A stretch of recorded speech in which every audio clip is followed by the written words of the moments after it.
بسم الله الرحمن الرحيم. اقتربت الساعة وانشق القمر وإن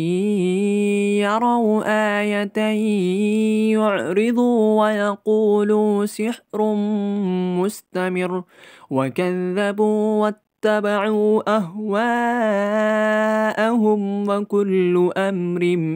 مستقر ولقد جاءهم من الأنباء ما فيه مزدجر حكمة بالغة فما تغني النذر فتول عنهم يوم يدعو الداعي إلى شيء نكر خش عن أبصارهم يخرجون من الأجداث كأنهم جراد منتشر مهطعين إلى الداع يقول الكافرون هذا يوم عسر كذبت قبلهم قوم نوح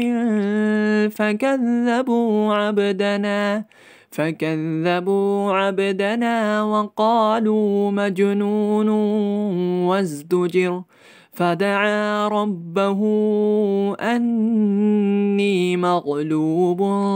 فانتصر ففتحنا أبواب السماء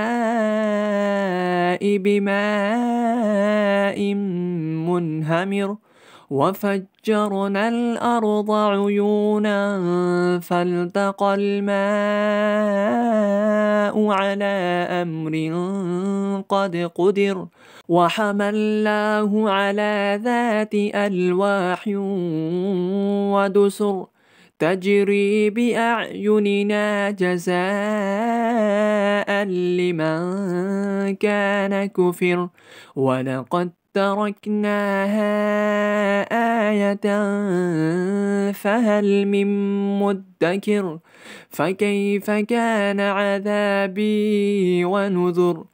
ولقد يسرنا القرآن للذكر فهل من مدكر كذبت عاد فكيف كان عذابي ونذر إنا أرسلنا عليهم ريحا صرصرا في يوم نحس مستمر تنزع الناس كأنهم أعجاز نخل منقعر فكيف كان عذابي ونذر ولقد يسرنا القرآن للذكر فهل من مدكر